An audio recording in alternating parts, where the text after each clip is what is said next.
नमस्कार साथियों, सुप्रभात। मैं आपका दोस्त, आपका साथी अरुणेश। कैसे हैं आप सभी लोग? उम्मीद करते हैं नई सुबह के साथ सभी लोग सकुशल होंगे, स्वस्थ होंगे। चलिए सीधा मुद्दे की बात करते हैं। मुद्दा है अरविंद केजरीवाल जी। जी हाँ, आजकल बहुत सुर्खियां बटोर रहे हैं।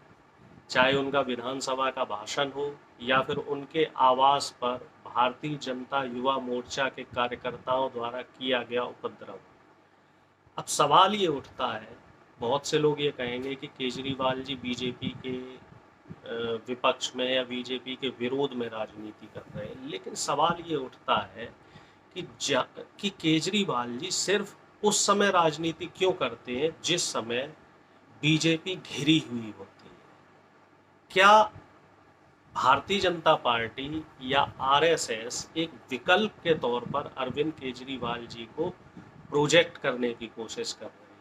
मैंने अपने पिछले वीडियो में आप लोगों को बताया था कि कैसे अरविंद केजरीवाल जी और आम आदमी पार्टी कैसे बीजेपी और आरएसएस का इकोसिस्टम बनती जा रही है। जहां जहां बीजेपी कमजोर हो रही है तो वहां विकल्प के तौर पे आम आदमी पार्टी को प्रस्तुत किया जा रहा है। अब हम दिल्ली की बात करें, दिल्ली में एक नाटकीय घटनाक्रम हो रहा है। विधानसभा में अरविंद केजरीवाल जी का भाषण होता है जिसमें वो कश्मीर फाइल्स को टैक्स फ्री ना करने को लेके कुछ बयान देते हैं कि साहब उसको यूट्यूब पे डाल दीजिए। तो उस पर ये सवाल उठा था कि क्या विपक्ष का और किसी पार्टी का नेता, समाजवादी पार्टी का नेता, कांग्रेस पार्टी का नेता, बहुजन समाज पार्टी का नेता या किसी और पार्टी का नेता इस तरह का बयान देता तो अब तक उसको देशद्रोही घोषित कर दिया जाता। और दूसरी बात ये है, वो ना भी करते, क्या मीडिया उसको उतना कवरेज देता? नहीं देता। कह रहे हैं कश्मीर फाइल्स टैक्स फ्री करो। अरे यूट्यूब पे डाल दो, फ्री फ्री हो जाएगी। टैक्स फ्री क्यों करा रहे हो? इतना ही तुमको शौक है, विवेक अग्निहोत्री को बोलो यूट्यूब पे डाल देगा, सारी पिक्चर फ्री है, सारे जने देख लेंगे एक ही दिन के अंदर। टैक्स फ्री की क्या जरूरत है? आप लोग गौर कीजिए कि मीडिया ने जब जब आरएसएस की तरफ से ओके की जो होता है ना कि एक हरी झंडी मिली हो आरएसएस की तरफ से, तब तब आम आदमी पार्टी को हाइप दिया गया। चाहे वो पंजाब चुनाव हो, वहां आम आदमी पार्टी को हाइप दिया गया। अब दिल्ली में नगर निकाय चुनाव, नगर निगम के चुनाव, उसको लेके काफी डिस्प्यूट चल रहा है। 3 नगर निगम बनाए थे कांग्रेस ने, बीजेपी उनको अब एक करने पे तुली हुई है। और दिल्ली में अब जो प्रदेश की जनता है, दिल्ली की जनता है, वो कहीं ना कहीं नगर निगम में इस तरीके का सिस्टम देख रहा है कि भारतीय जनता पार्टी इस बार म्यूनिसिपल कॉरपोरेशन में नहीं आ पाएगी, तो आरएसएस विकल्प के तौर पर अरविंद केजरीवाल को परोस रही है। इसी तरीके की जो हलचल है, वो हलचल आपको दिखाई देगी गुजरात में।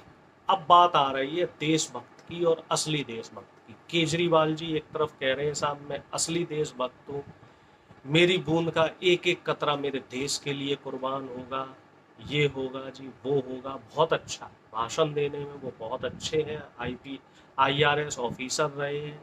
उनकी टीम में ज़्यादातर जो लोग हैं वो लोग बोलने में माहिर हैं। और ये खासियत है आरएसएस के लोगों की कि ये लोग नब्ज पकड़ते हैं। विज्ञापन तंत्र देखा जाए तो बीजेपी और आम आदमी पार्टी का विज्ञापन तंत्र लगभग लगभग एक जैसा ही है। झूठ को परोसने में दोनों लोग बहुत ही माहिर हैं। अब पंजाब की बात की जाए तो पंजाब में जब से आम आदमी पार्टी की सरकार बनी है तो वहाँ पे लूट की, हत्याओं की, लूट खसोट की जो खबरें हैं, जो घटनाएं हैं, वो आए दिन खूब हो रही हैं। लेकिन क्या मीडिया उनको दिखा रहा है? सवाल ये उठता है कि मीडिया सिर्फ बीजेपी और आम आदमी पार्टी की ही पॉजिटिव इमेज क्यों दिखाता है, जबकि सर्वविदित है कि बीजेपी को कहाँ से पैसा मिल रहा है, मीडिया को कहाँ से पैसा मिल रहा है। मीडिया को विज्ञापन के तौर पर आरएसएस और बीजेपी द्वारा फंडिंग की जा रही है।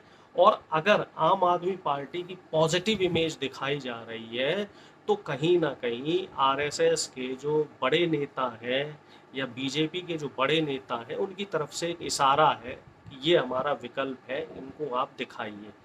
कल दिल्ली में कांग्रेस ने एक देशव्यापी आंदोलन किया, संसद में भी कांग्रेस के सारे नेताओं ने बढ़ती हुई जो सिलेंडर की कीमतें बढ़ी हैं, पिछले 10 दिन में जो पेट्रोल डीजल की कीमतें बढ़ी हैं, उसको लेके विरोध प्रदर्शन किया। जंतर मंतर में भी विरोध हुआ और तमाम जगह विरोध हुआ, लेकिन शायद नेशनल मीडिया ने उसको खबर बनाना उचित नहीं समझा, क्योंकि बीजेपी के आला कमान से मीडिया को हरी झंडी नहीं दिखाई गई थी।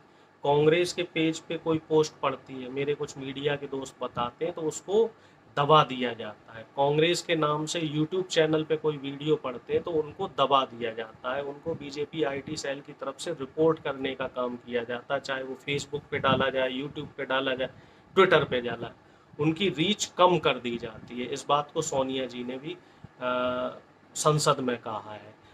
और कल जो घटनाक्रम हुआ, कल और परसों केजरीवाल जी के आवास पे तेजस्वी सूर्या ने जो युवा मोर्चा के जरिए जो करवाया है, तो उसमें भी कहीं ना कहीं साठ गांठ है। ये नाटक है, एक तरीके का ये नाटक है, और इसको जनता को समझना पड़ेगा। जो भोली भाली जनता है, अब वो इस भ्रम में आ जाएगी, दिल्ली की जनता, कि अरे साहब केजरीवाल के ऊपर अटैक हो रहा है। चूँकि बीजेपी इस बार जो नगर निगम के चुनाव है उसमें बैकफुट पे है, तो वो एक इकोसिस्टम तैयार कर रही है कि केजरीवाल को ये चीज़ हैंडओवर की जाए, कहीं कांग्रेस इसमें बाजी ना मार पाए।